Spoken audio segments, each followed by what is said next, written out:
This is the new Toyota RAV4, and right off the bat I can tell you that this car doesn't...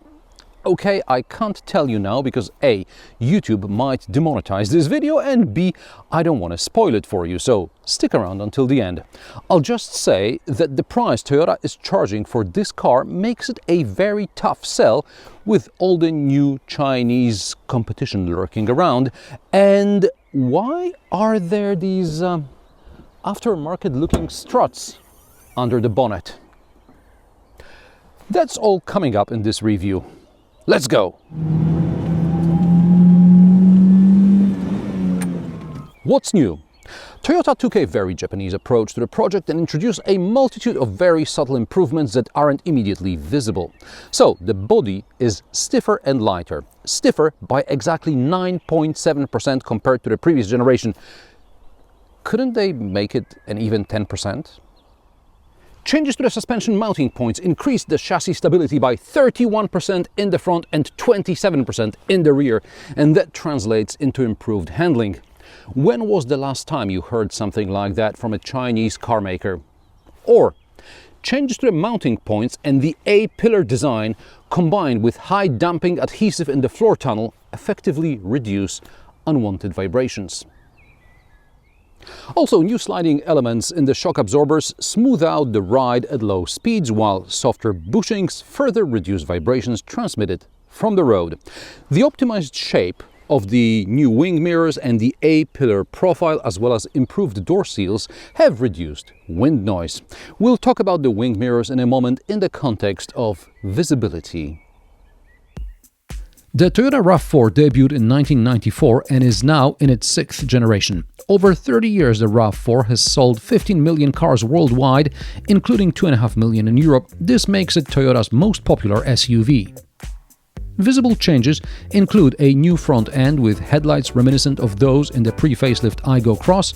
Unfortunately, from a distance, the new RAV4 fascia looks somewhat generic, like another one of those anonymous Chinese imports. From the side, there is a distinct line which, together with the black sill trims, visually slims the car. The roofline is now extended, making the RAV4 appear larger from the side. At the rear, there are new taillights, a new RAV4 logo on the black strip connecting the taillights, and the rear window stretches lower, which has certain implications which I'll discuss in a moment. The new RAV4's dimensions are virtually identical to the model it replaces, so it's still 460 centimeters long and the wheelbase is 269 centimeters, and the only difference are 5mm longer front overhangs and 5mm shorter rear overhangs. The car is also 5mm lower, standing at 168 centimeters. The width remains unchanged at 185.5 centimeters, and the emergency exits are located in the front and in the back, and please remain seated until the fasten seatbelt sign is off. Thank you for your cooperation. The exterior dimensions are the same, but the boot is a few liters smaller. Why? Toyota claims it's because of the rear window reaching lower and consequently lower mounted cargo cover. But based on my measurements, the cargo cover is roughly at the same height as in the previous generation, which is about 40 centimeters from the floor. The boot, however, is 7 centimeters shallower. It's now 93 centimeters deep by the floor from the sill to the rear seat backrest. The width at its narrowest point is still 100 centimeters. The floor can be lowered a few centimeters. Toyota lists the boot capacity in 5-seat configuration to the cargo cover, which is 514 liters, and to the roof, which is 749 liters. However, there is no information on the boot capacity with the second row backrest folded down. There is a 12-volt outlet in the boot, and that's about it. The cargo cover can be stored under the floor. I don't know what Toyota did with the 7 centimeters which it took from the boot, but sitting in the rear behind the driver's seat set to my driving position, I still have about 17 centimeters between my knees and the front seat. The rear backrest splits 40-60. The backrest angle is adjustable. There are door pockets and pockets in the backs of the front seats. The seats are heated and there are air vents as well as USB-C ports. Somehow the floor still isn't flat despite the rear wheels being powered by an electric motor, so there is no need for a drive shaft. Doors cover the sills. Big changes in the front. First of all, the steering wheel has a square-ish, rectangular-ish center, and the buttons are grouped in these kind of square clusters. Behind the steering wheel is a rectangular display, no analog gauges as in the previous generation pre-facelift. Then there's this huge central display, which, as Toyota's PR department elegantly put it, has been mounted 4 centimeters lower to improve visibility. Yes, because the screen is so large that if it was mounted 4 centimeters higher, like in the previous generation, it would cover half the windshield. I'll talk about what's on the screen, namely the new Arene infotainment system, in a moment, but first let me finish the physical changes around the cockpit. 2 climate control knobs have been replaced with 4 buttons for drive modes. Between them are shelves with wireless chargers and a storage cubby. On the sides are USB-C ports and buttons for cameras, park assist, hill descent and ESP. Depending on the trim level, there are 1 or 2 wireless chargers and USB-C ports with a power output of 15 or even 45 watts. Here I have the top-of-the-line trim, which comes with 2 wireless pads and more powerful USB-C ports. Furthermore, there are cup holders and a bowl shaver drive selector. This is shift-by-wire, so no need for big shifters. The armrest lid can open either towards the driver or towards the passenger. You can also flip it and turn it into a small table from which you'll knock things off with your elbow. Beneath the armrest is a deep storage compartment, which houses the 5th USB-C port and a 12-volt outlet. The glove box is medium size. Above the glove box there is still a shelf. The door pockets are large. In many places the cockpit is finished with soft materials, ensuring a quiet interior, which isn't to say it's quiet at higher speeds. But more on that later. Now for the new Arene infotainment system. The new infotainment system looks like an evolution of the old one, but the highlights are faster processor, more memory and more sensitive screen. There are customizable shortcuts as well as a new drive recorder. Features also include things like remote immobilizer or digital key, and the drive recorder as well as these digital services may require a subscription and may be available in the future rather than at launch. As for other features, I was unable to test them yet. The car is new, not everything works at launch, and the press office isn't sure how to make certain features available to the media without a logistical nightmare of later looking who's logged into what car. Welcome to 2026. Of course, everything is now an over-the-air update. The sat-nav features better points of interest and speed camera information as well as low emission zones. PHEVs will get geofencing if you are legally required to drive in electric mode in certain areas. Crucially, disabling ESA is easy, a button in the upper right corner of the screen, and if wireless Android Auto launches before you click the ESA button, you can easily exit Android Auto using an arrow in the upper left corner of the screen, disable ESA, and return to Google navigation. One more thing, while some of the climate control settings have been moved to the display, the climate control bar is always visible at the bottom of the screen. And just as you used to be able to turn on the seat and steering wheel heating with a physical button in the fall and turn it off with a physical button in the spring, now, once activated on the screen, the heating remains on until you turn it off next year or never. Of course, you can also set it to turn on and off automatically depending on the outside temperature. And the steering wheel heater now works all around the steering wheel, not just at 2/4 position.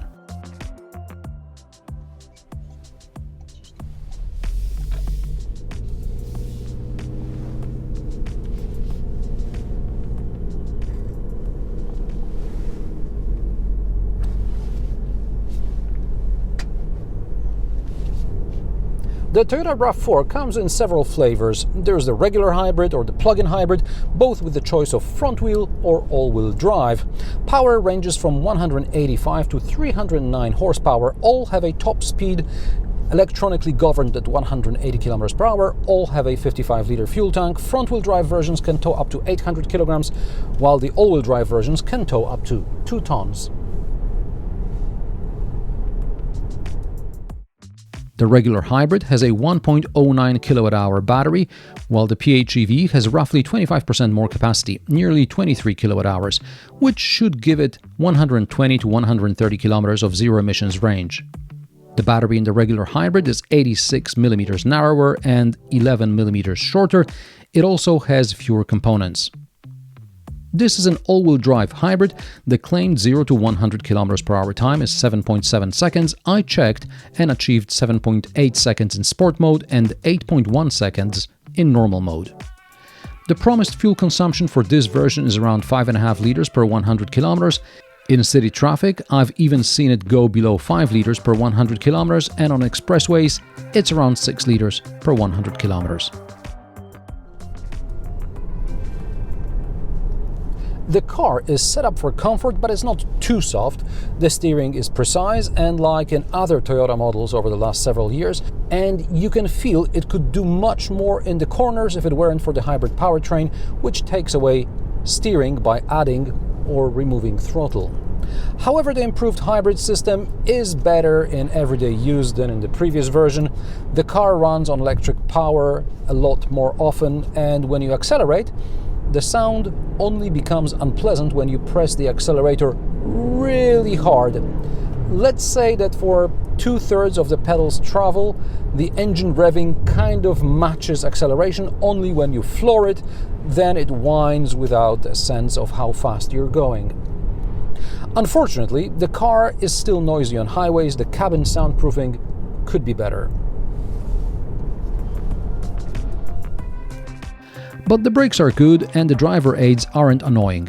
Okay, the driver attention monitoring system can be a nuisance, but I noticed it's possible to tape the camera and the system doesn't keep beeping that the view is obstructed like it was the case in older versions of the system.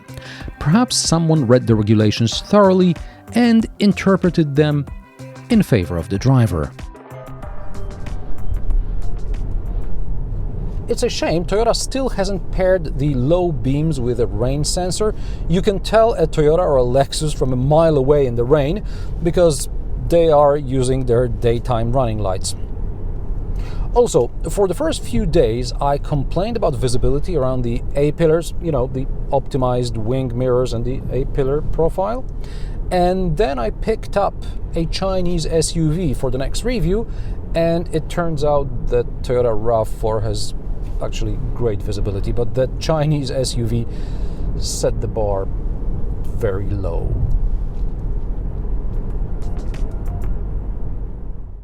Since this is an all-wheel drive version, I'll do my diagonal approach test. I stop halfway up the incline so that the wheels on the diagonal have limited traction, and then I try to get going again. The RAV4 does well enough regardless of the mode it is in. The only noticeable difference is in snow mode, where the system allows for a bit more wheel spin. And as the rear axle is powered by an electric motor, disabling the ESP means the car doesn't know what's going on and refuses to climb.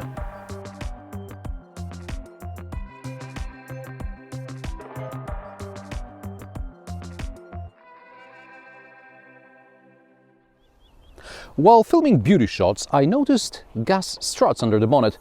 That's unusual for Toyota, I thought, and I asked the PR department what the actual fuck. It turns out it's a €150 Polish market-specific dealer-installed option for those who like to look at their engine bay but do not accept a simple rod when even Dacia has gas struts.